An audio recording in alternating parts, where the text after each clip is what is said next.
to this?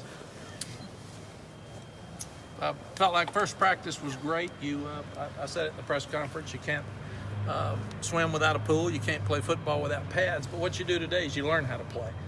And they're learning techniques and they're learning fundamentals that we couldn't do in the off season because you just can't do those things. And it's the first time we've been with them with a football.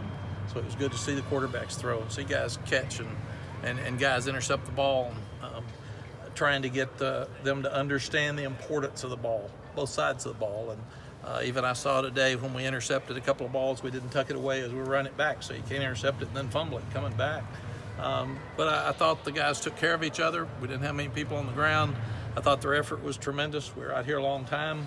I thought their focus was good, and I really thought that they did a pretty good job with the schemes being here for a first day. I thought both punters and kickers did fine. So really impressed with their effort and their attitude after the first practice. And the coaches, we got to do a better job organizing things, but by and large, the coaches did a good job for a first day, never to have worked together as well. What's it like for you to get back out here and coach again, especially here at North Carolina? Jenna, I'm having a blast. It was so much fun today. I really was anxious last night a little bit. It was, and like a little kid this morning, I got over here really early and I was walking around, nobody's over here, and I'm thinking, where is everybody? I should have told them we had a staff meeting at 6 instead of 10 like we had it. But it was so much fun to see them work, and 42 years of your life, this is what you've done. And I didn't even realize how much I was going to miss it the 5 years I was out, and even today made me understand that this is what I need to be doing. So there's absolutely no doubt that this is where I need to be, and especially here. This is the perfect spot for Sally and I. We're so blessed to be back. How long does it take to create the kind of culture that you want, and how much does that process speed up once you hit spring practice? Andrew, I think it's every day. We talked about it the other day. You never know how good your team is till you're in a fourth quarter fight and you got enough confidence to come back and win in the fourth quarter. And that's why we're making so much emphasis on second halves and fourth quarters. But the off-season program is to get them so they give you effort. They have attention to detail. They start gaining some confidence and some toughness. And we had a couple that were sick today, and they decided to practice anyway. They wouldn't have done that 3 months ago with us.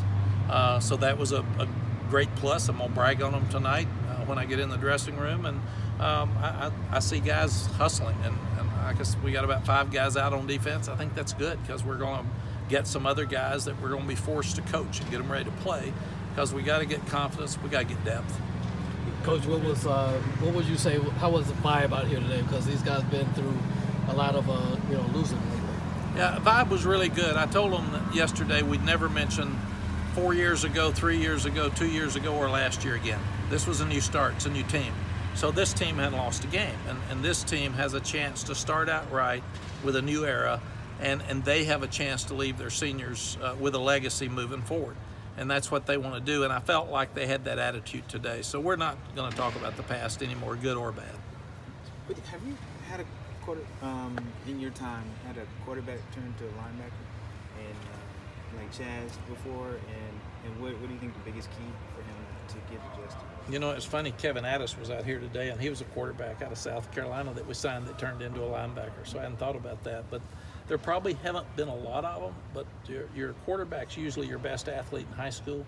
So a lot of those guys play defensive back. They play wide receiver. Some of them, Leon Johnson, played running back and ended up playing 10 years in the NFL. So in high school, that's your best guy. So for whatever reason, it didn't work for Chaz at quarterback. And to be very clear, he wanted to move to defense before we got here. So he was either going to be a safety or a linebacker. He's up to 225 now, and he runs really good, and he's smart, and he obviously knows schemes because he was a quarterback. So he's really excited about this, and we'll know more about him on Thursday because that'll be the first day we put pads on. What are your thoughts on the quarterback situation, and what are you looking for from him going forward? I thought all 3 of them looked good today. I didn't see a lot of separation in a first day, and they're just learning the offense. It's the first day out here. All 3 of them can throw and they can run, and they look a lot alike in the first day. Our goal would be by fall to obviously separate some. You don't have to do that tomorrow because we want to see all of them and see what they can do, and then what we will do offensively is do what they do best. And I said the other day, the thing we want the quarterback is who leads the team the best, who gets in the end zone the most. And you got to score points modern day to win. And which one of those guys can get the team in the end zone the most is one's going to play. And we really need two. You can't play with one anymore. Poor Larry had all of them hurt, but Nathan last year. So we're going to try to get at least two of them ready to play. And we'd like to have all three ready to play. Anything else? Thank you, Coach. Thanks, Thank you. Coach. Thank you.